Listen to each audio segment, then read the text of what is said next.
I want to thank the sixth pastor for giving me the opportunity to share with you moments in civil rights history of our people. And I want to thank Sister Porter for asking me to share with you the Civil Rights Act of 1964. Why was there a need for the Civil Rights Act of 1964? Why was there need for legislation? Well, it was because the civil rights protesters, those who were at the sit-in movements, civil rights dissidents, were unable, and this included Martin Luther King, were unable to convince the Supreme Court to make individuals free of invidious discrimination in places of public accommodation. It was the Supreme Court's refusal to make private racial discrimination a constitutional matter. So it was necessary for there to be legislation. Civil Rights Act goes back to 1875 when the Supreme Court in 1883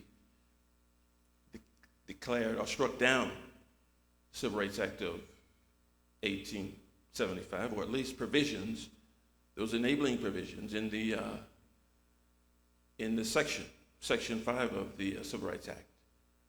They will give Congress the power to create appropriate legislation to bring about the vision of the Civil Rights Act of 1875. But the Supreme Court said that those provisions in the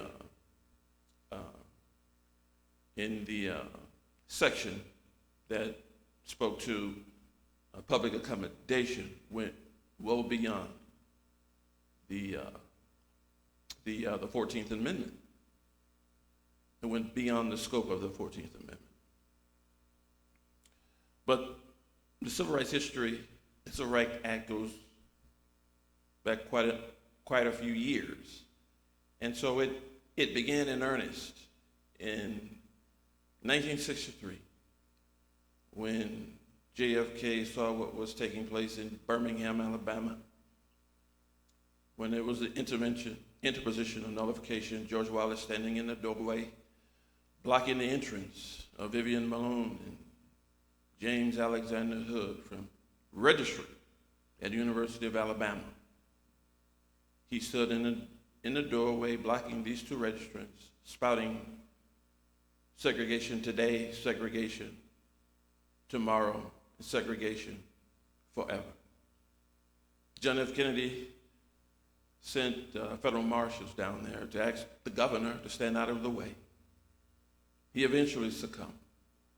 But there was the bombings of churches throughout the Deep South.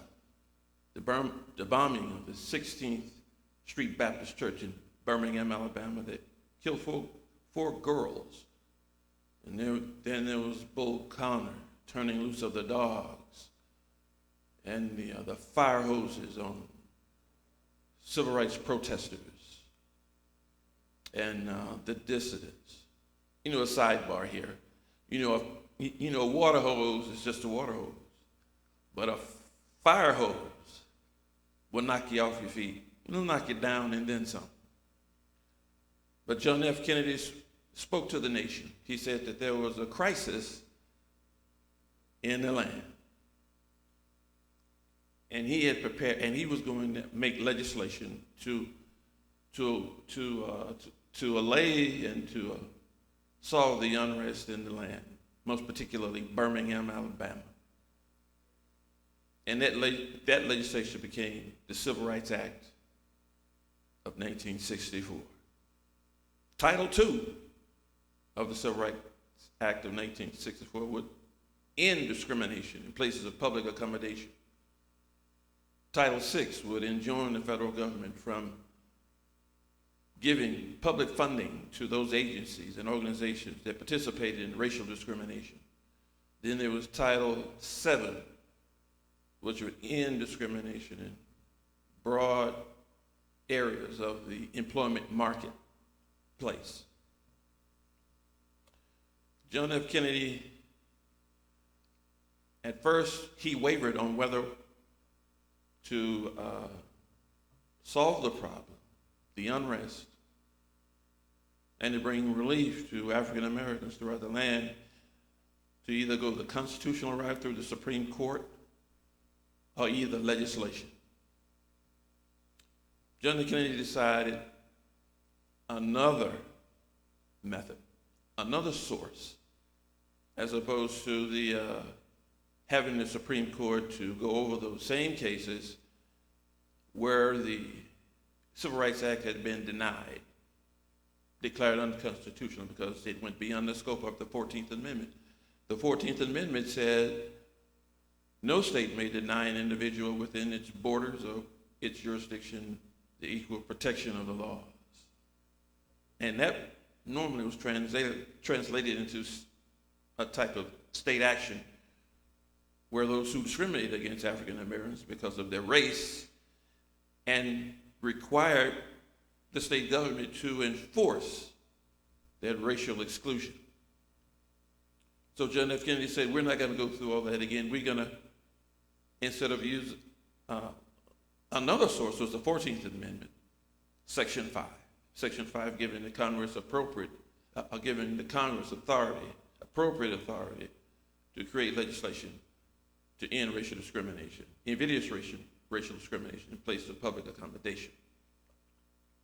But John F. Kennedy said, we're going to go another route, a safer route, and that would be the Commerce Clause.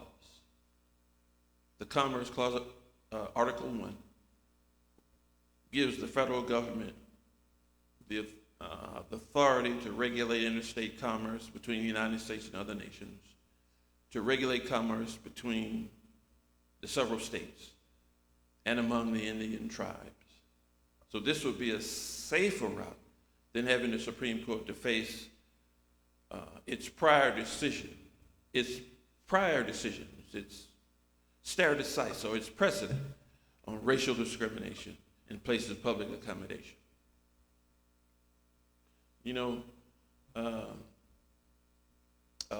Randall Kennedy, he said that, a lot of folk at the time was, chattering about, what does it matter that I have a right to dine at a lunch counter if I don't have the money to pay for it? Well, Randall Kennedy said, to me, it means a lot that I have the right to dine at a lunch counter, or that I have a right to dine at Perry's, to dine at Schuler's, if you will.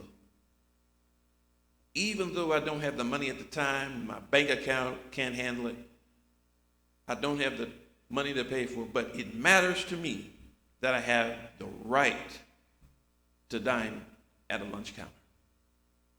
And so he said that in symbolism, there's substance, that I have the right to dine at a place of public accommodation without racial exclusion because of my race, my color, my religion, or my national origin. John F. Kennedy said, there's a moral crisis in the land. And the preacher would say it best. We should use our time creatively in the knowledge that the time is always right to do right. The Civil Rights Act of 1964 was a milestone, a major substantive landmark in the civil rights history of African Americans in our democracy. I've just presented to you the Civil Rights Act of 1964. And we have much to be thankful for Title II, for giving us freedom from racial discrimination, which would bar us and ban us from dining at a lunch counter because of the race, because of the color of our skin. So we have much to be thankful for. Okay, that's we should thank God for his blessings. Amen.